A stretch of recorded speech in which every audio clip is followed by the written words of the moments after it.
So the topic we're going to be presenting on is the incidence of ventilator-associated pneumonia in relation to a lack of appropriate cross-professional interventions in the ICU. And our group is made up of Quinton, Fisher, Natalie, Matthew, and myself, Kevin.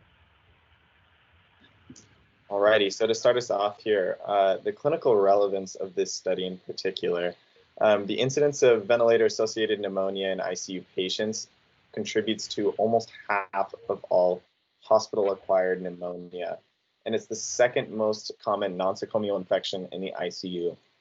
Considering the very fragile and delicate nature of patient health and status in the intensive care unit, we know that it serves justice for these patients to have information that's only going to better their chances of coming out of it with better outcomes. And so we felt that this was an especially relevant topic considering the COVID crisis that's going on in America and across the globe, and the increased number of people that are on ventilators. Anything that's going to be able to help those patients and help them not develop any comorbidities as a result of it, we thought would be very important. So the current policy we decided to revise was that of Saskatoon Health Region. And the reason behind this is because basically throughout their policy, when it came to the prevention of ventilator-associated pneumonia, they decided to outsource it to a secondary reference, which wasn't directly included in the policy. And so we thought this would be an area of weakness, and we decided to correct that by making our own edition of ventilator-associated pneumonia prevention protocol.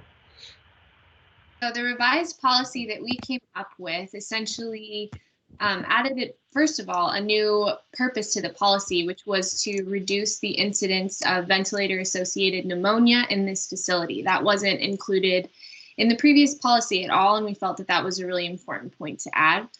Another thing that we added was the ventilator-associated pneumonia prevention protocol subsection. This previously, as was mentioned by Kevin, was an outsourced outside link, and we felt that it would limit errors if we had it in the actual policy.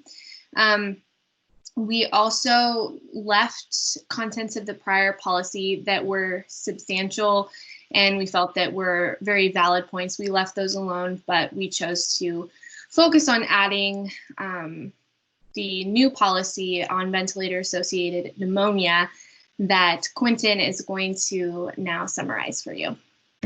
Yes, so the summary of our key findings. Here we briefly talk about the findings that we have to implement into the VAP protocol. So that can be broken down into several subcategories, one being an educational program for VAP prevention. And we found out that that can improve bundle compliance if the staff has routine education. Another thing we found is that oral hygiene should be performed every 12 hours. This is very important in preventing VAP. And some actions can include suctioning the patient, brushing their teeth, and rinsing with chlorhexidine.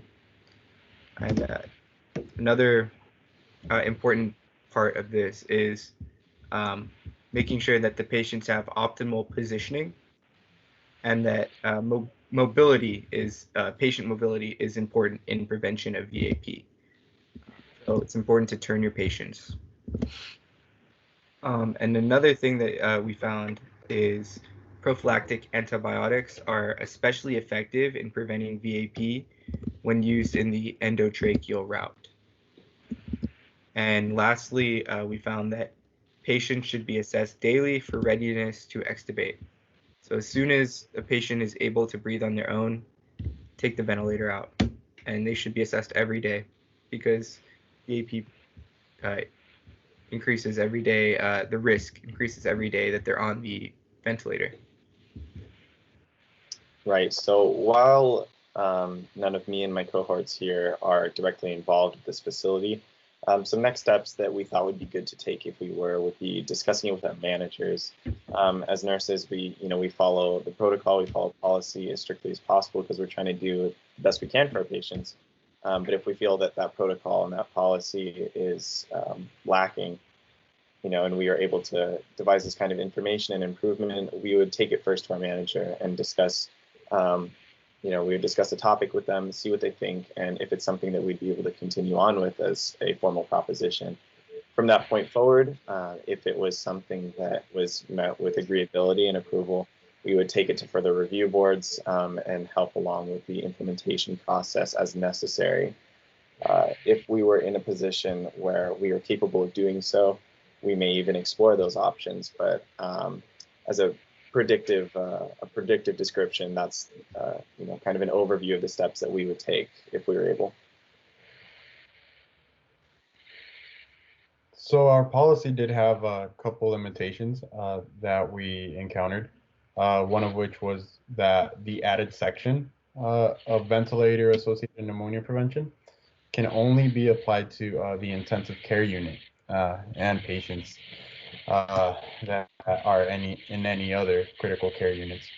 And in addition, modesty of the academic achievement of me and my peers, that is associate's degree nurses, could really have an influence on the efficacy of the actual proposed changes. So the level of education that we have, in other words, would kind of hinder the credibility that we would have when presenting this project or this revision to that of our peers and management.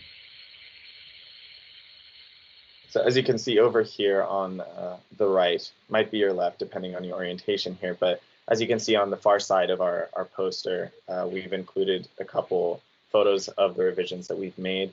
As Natalie described, we've removed the highlighting from it, as was included in the formal revision, but we've removed it for your viewing pleasure here so that you can take a look and see the information for yourself.